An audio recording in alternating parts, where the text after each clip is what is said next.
Starting करते हैं।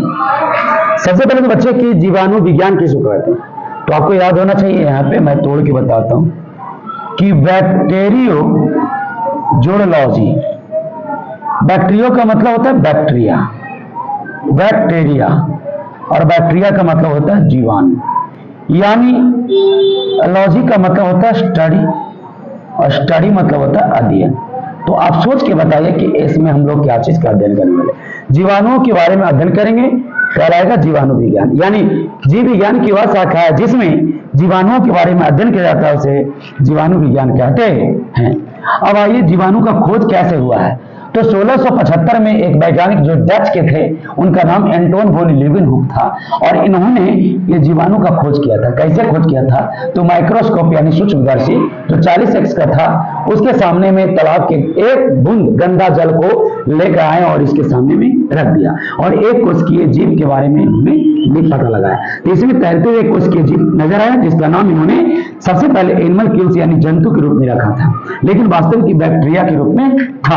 अब आइए बात यहां पर आता है कि 1863 ईस्वी में, 83 ईस्वी में लीeuwenhoek जीवाणु का चित्र, यानी कि 1663 ईस्वी में लीeuwenhoek जीवाणु का चित्रण किया, यानी उसका फिगर स्ट्रक्चर बनाया और बना के दुनिया के सामने रखा, लेकिन नामकरण नहीं किया कि इसका नाम क्या होगा।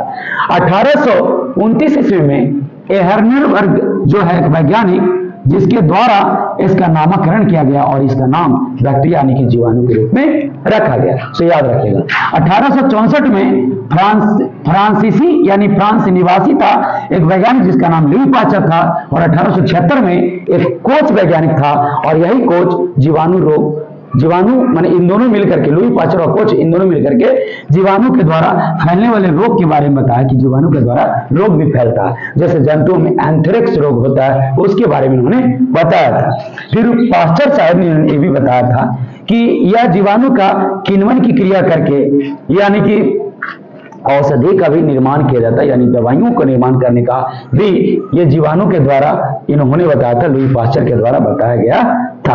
अब विशेष रूप से इस बात को ध्यान में रखना बच्चे लोग कि मैं आप लोग को जो बताने वाला हूं जीवाणु का जो है सामान्य लक्षण की बात करूंगा, और जीवाणु के प्रकार की बात करूंगा।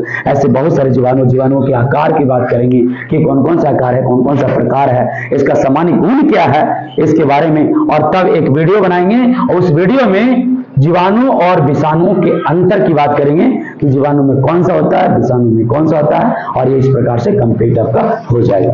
ओके, धन्यवाद, थैंक यू। चैनल को सब्सक्राइब करना ना भूलें।